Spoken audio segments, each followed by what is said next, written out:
If you ask a disagreeable person what he wants, say, or she wants, they'll tell you right away. They know. It's like, this is what I want and this is how I'm going to get it. But agreeable people, especially if they're really agreeable, are so agreeable that they often don't even know what they want, because they're so accustomed to living for other people and to finding out what other people want and to trying to make them comfortable and so forth, that it's harder for them to find a sense of their own desires as they move through life. And that's not, look, there's situations where that's advantageous, but it's certainly not advantageous if you're going to try to forge yourself a career. That just doesn't work at all. And so even though on average men and women aren't that much different in terms of their levels of agreeableness by the group, if you go out and you look at the extremes, they're very different. So all of the most agreeable people are women, and all of the most disagreeable people are men. And the thing is, the extremes are often what matter rather than what's in the middle. And so one of the ways that's reflected in society, by the way, is there's way more men in prison. And the best personality predictor of being imprisoned is to be low in agreeableness. It makes you callous. Now you might think, well, what's the opposite of compassion and politeness? And the answer to that is, I think it's best sort of conceptualized as a trading game. So let's say that we're going to play repeated trading games. And if you're very agreeable, then you're going to bargain harder on my behalf than you're going to bargain on your own behalf. Whereas if you're very disagreeable, you're going to do the reverse. You're going to think, I'm in this trading game for me, and you're going to take care of your own interests. Where an agreeable person is going to say, no, at best this is, at worst this has to be 50-50, but I'd like to help you every way I can. One of the things you have to be careful of if you're agreeable is not to be exploited, because you'll line up to be exploited. And I think the reason for that is because you're wired to be exploited by infants.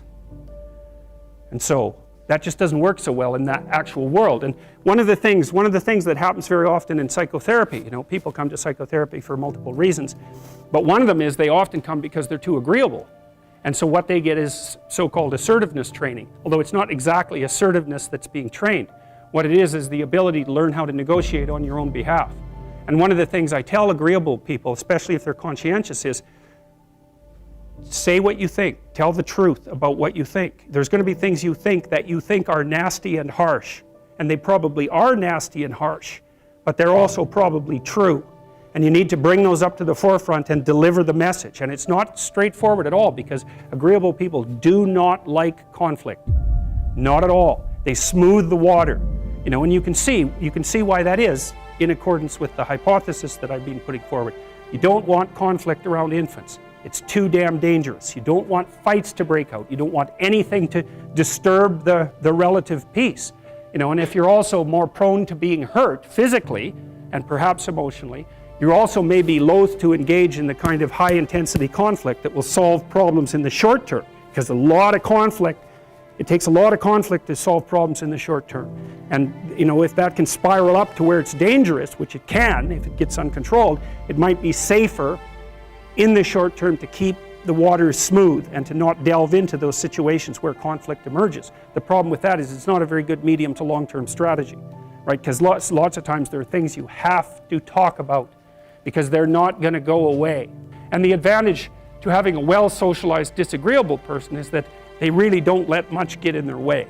So if you can get a kid who's disagreeable socialized, that person can be quite the creature, because they're very forward-moving in their nature and very difficult to stop. But if you don't get them successfully domesticated, tamed, roughly speaking, by the time they're 4, their peers reject them. And that's a big problem, because your job as a parent is to make your child socially desirable by the age of 4. Like you want to burn that into your brain, because people don't know that. That's your job. And here's why. It's easy if you think about it carefully. So you imagine you've got a 3-year-old child, so sort of halfway through that initial period of socialization, and you take that child out in public. Okay, what do you want for the child? Who cares about you? What do you want for the child? You want the child to be able to interact with other children and adults so that the children are welcoming and smile and want to play with him or her, and so the adults are happy to see the child and treat him or her properly. And if your child's a horrible little monster because you're afraid of disciplining them or you don't know how to do that properly, then what they're going to do is they're going to experience nothing but rejection from other children, and false smiles from other parents and adults. And so then you're throwing the child out there into a world where every single face that they see is either hostile or lying. And that's not something that's going to be particularly conducive to the mental health or the well-being of your child. If your child can learn a couple simple rules of behavior, like don't interrupt adults when they're talking too much, and pay attention, and try not to hit the other kids over the head with the truck any more than is absolutely necessary, then, and share and play properly, then when they meet other kids, the kids are going to try out a few little play routines on them, and that's going to go well, and then they're going to go off and socialize each other for the rest of their lives. Because that's what happens, is that from 4 years old onwards, the primary socialization with children takes place among other children. And so if the kids don't get in on that early, they don't move into that developmental spiral upwards, and they're left behind. And you can imagine how terrible that is, because a 4-year-old will not play with another 4-year-old who's 2. But a 5-year-old certainly will not play with a 5-year-old who's 2, right? Because the gap is just starting to get unbelievably large. And so the kids start out behind, and then the peers leave them behind, and then those kids are alienated and outside the peer group for the rest of their life. Well, those are the ones that grow up to be long-term antisocial, right? They're already aggressive. It doesn't dip down. Now, what happens to normal boys, roughly speaking? Imagine the aggressive 2-year-old types. They get socialized, so their level of aggression goes down, and then they hit puberty and testosterone kicks in, and bang, levels of aggression go back up. And so that's why males are criminals between the ages roughly of 16 and about 25. So, and it matches the creativity curve, by the way. It's so cool. If you look at the spike of creativity among men, 16 to 25, and it starts to go down, criminality matches that absolutely perfectly. So that's quite cool. So, and so the testosterone levels raise the average level of aggression among men. It's more dominance than aggression, actually, and testosterone is by no means all bad. And then it starts to decrease at about age 25 or 26, which is usually when men stop staying up late at night, stop drinking as much, develop a full-time career, and take on the burdens and responsibilities and opportunities that are associated with a long-term partner and family. And so, well, so that's the development of what I would call predatory aggression, because I also think that the agreeableness distribution is probably something like predatory aggression versus maternal sympathy. It's something like that. So if you look at other mammals that are predators, because we're predators as well as prey animals, if you look at other animals like bears, the male bear has absolutely nothing to do with the raising of the infants. In fact, the female bears will keep the male the hell away, because he's likely to kill the infants and maybe even to eat them.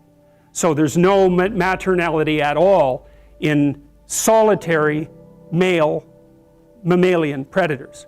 It's really useful to investigate the viewpoints of people who have opposing views to yours, because they'll tell you things. Not only will they tell you things you don't know, they'll also tell you how to see the world in ways that you don't see it.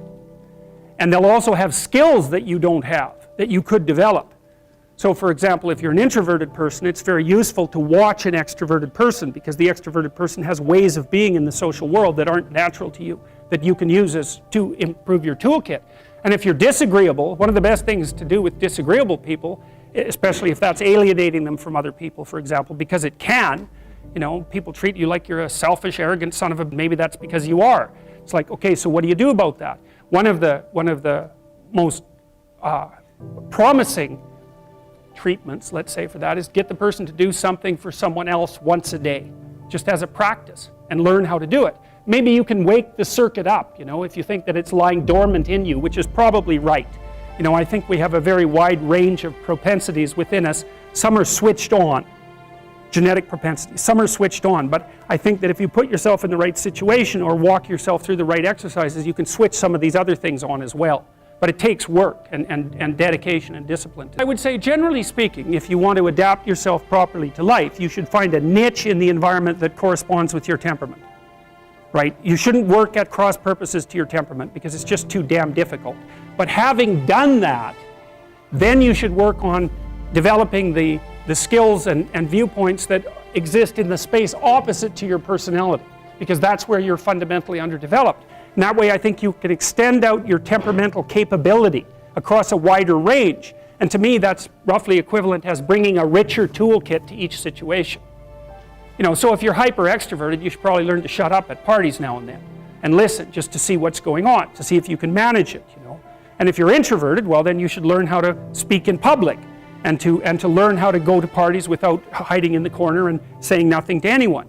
You know, and if you're agreeable, then you need to learn how to be disagreeable so people can't push you around. And if you're disagreeable, you need to learn how to be agreeable so that you're not an evil son of a bitch.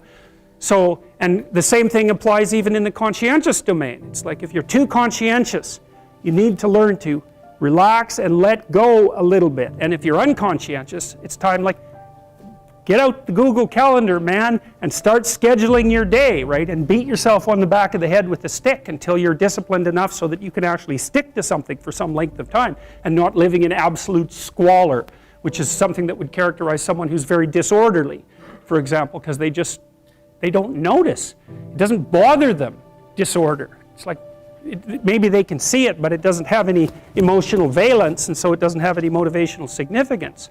You know, so the other thing you might want to think about too, if you're choosing a partner, is try not to choose someone who's too distant from you on the temperamental variables, because you're going to have a hard time bridging the gap.